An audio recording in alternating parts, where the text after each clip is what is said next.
Halo, kembali lagi di Fungsional Indonesia. Di video kali ini kita akan membahas soal uji kompetensi fisioterapi mahir kepenyelia. Namun sebelum masuk ke pembahasan soal, kita akan membahas kisi-kisi uji kompetensi fisioterapi mahir kepenyelia. Di sini kita akan membahas soal uji kompetensi fisioterapi mahir plus kunci jawaban. Namun sebelum masuk ke pembahasan soal, kita akan membahas kisi-kisi uji kompetensi fisioterapi mahir. Konsep dasar ilmu fisioterapi. Memahami prinsip fisioterapi, anatomi, fisiologi, biomekanik, dan patologi gerak manusia. Peserta mampu mengaitkan gangguan gerak dengan pendekatan intervensi fisioterapi. Pengkajian dan pemeriksaan pasien, melakukan anamnesis, pemeriksaan fisik, pemeriksaan gerak, kekuatan otot, keseimbangan, dan tes fungsional. Mampu menentukan diagnosis fisioterapi sesuai standar praktik. Perencanaan program terapi, menyusun rencana terapi berdasarkan hasil pengkajian, tujuan rehabilitasi, dan kondisi pasien. Memilih metode terapi manual, latihan terapeutik, dan penggunaan modalitas sesuai indikasi. Pelaksanaan intervensi fisioterapi, melakukan intervensi berupa terapi manual, latihan terapeutik, penggunaan modalitas elektroterapi atau TENS, NMES, ultrasound, IR, SWD, hidroterapi, dan teknik mobilisasi sesuai kebutuhan pasien. Evaluasi hasil terapi. Melakukan evaluasi progres terapi secara berkala, membandingkan hasil dengan tujuan awal, dan menyesuaikan rencana terapi bila diperlukan. Keselamatan pasien dan pencegahan cedera. Menerapkan prinsip K3, ergonomi, penggunaan alat bantu gerak yang aman, dan pencegahan infeksi sesuai protokol fasilitas kesehatan. Dokumentasi dan rekam medis fisioterapi. Menyusun catatan fisioterapi lengkap mulai dari pengkajian, diagnosis, rencana terapi, pelaksanaan, dan evaluasi sesuai Permenkes nomor 24 tahun 2022 tentang rekam medis. Edukasi pasien dan keluarga. Memberikan edukasi tentang latihan mandiri, pencegahan kekambuhan, dan modifikasi aktivitas sehari-hari untuk mempercepat pemulihan. Kemudian, etika profesi dan regulasi, memahami kode etik fisioterapis, menjaga kerahasiaan pasien, serta mengetahui regulasi praktik seperti Undang-Undang Nomor 36 Tahun 2014 tentang Tenaga Kesehatan dan Permenkes Nomor 80 Tahun 2013 tentang penyelenggaraan pekerjaan fisioterapi. Praktik fisioterapi berbasis bukti atau evidence-based practice, menggunakan hasil penelitian ilmiah terbaru untuk perencanaan dan pelaksanaan terapi yang efektif dan aman. Sekarang kita masuk ke pembahasan contoh soal uji kompetensi fisioterapi mahir. Soal nomor 1.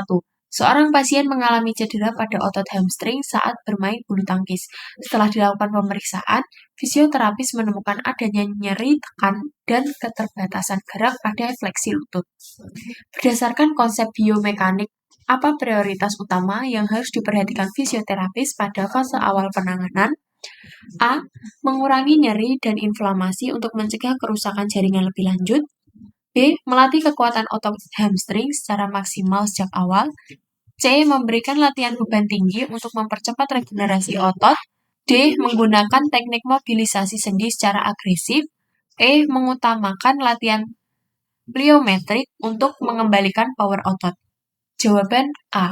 Pembahasan pada fase awal cedera otot, prioritas fisioterapi adalah mengontrol nyeri dan inflamasi untuk mencegah kerusakan jaringan lebih lanjut. Pendekatan ini sesuai prinsip RICE atau Rest, Ice, Compression, Elevation sebelum masuk ke tahap latihan beban dan penguatan. Soal nomor 2.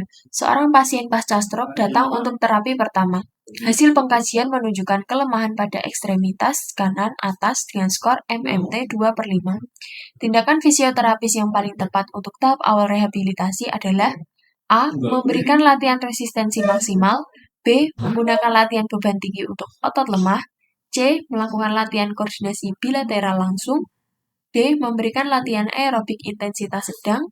E. Memberikan latihan isometrik dan aktif terbantu sesuai kemampuan pasien. Jawaban E.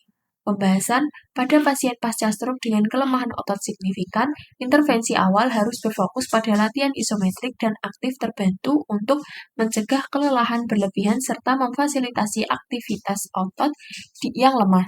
Latihan beban tinggi tidak direkomendasikan pada fase awal. Soal nomor 3. Seorang fisioterapis menyusun rencana terapi untuk pasien dengan cedera rotator cuff parsial. Dari hasil pengkajian, pasien mengalami nyeri saat mengangkat lengan di atas kepala dan kelemahan otot bahu. Metode terapi yang paling sesuai untuk tahap penguatan adalah A. Terapi panas superficial di seluruh area bahu. B. Latihan peregangan pasif seluruh rentang gerak. C. Pemasangan IR untuk mengurangi nyeri. D. Latihan penguatan terhadap dengan resistensi band pada pola gerak spesifik. E. Latihan pernapasan diafragma untuk relaksasi otot. Jawaban D. Pembahasan cedera rotator cuff parsial memerlukan penguatan otot bahu secara bertahap dan spesifik pada pola gerak fungsional. Resistance band adalah metode yang efektif untuk memberikan resistensi progresif tanpa membebani struktur yang cedera. Soal nomor 4. Seorang pasien menjalani terapi setelah mengalami fraktur tibia dan telah melewati fase imobilisasi. Hasil evaluasi menunjukkan otot tungkai mengalami atrofi dan rentang gerak sendi menurun. Langkah pertama yang harus dilakukan fisioterapis untuk memulihkan fungsi tungkai adalah A. Memberikan latihan power untuk mengembalikan kekuatan otot. B. Menggunakan terapi panas dalam atau SWD sebelum latihan. C. Melakukan latihan rentang gerak untuk mengembalikan mobilitas sendi. D. Memberikan latihan pliometrik untuk meningkatkan kecepatan. E. Memulai latihan aerobik intensitas tinggi. Jawaban C. Pembahasan setelah imobilisasi, prioritas adalah memulihkan rentang gerak sendi untuk menghindari kekakuan. Latihan rentang gerak aktif dapat mengembalikan mobilitas sebelum memulai latihan kekuatan atau power. Jika teman-teman ingin mendapatkan paket soal uji kompetensi fisioterapi mahir penyelia, kalian bisa langsung mengunjungi website functional.id, kemudian masuk sistem CAT. Setelah itu, login menggunakan email dan password yang sudah diregistrasi sebelumnya. Setelah masuk ke dashboard website functional.id, kalian bisa menuju ke menu paket pembelian. Setelah itu, cari paket uji kompetensi yang diinginkan.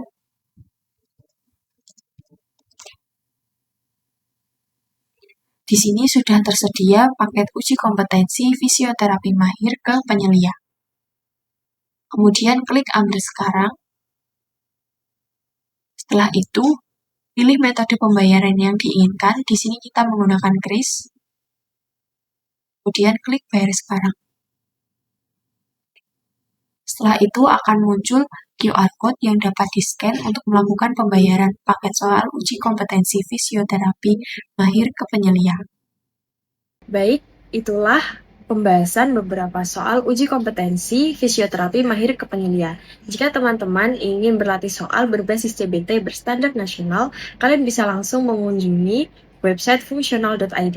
Di sana kalian bisa mengerjakan ratusan soal kapanpun dan dimanapun. Terima kasih.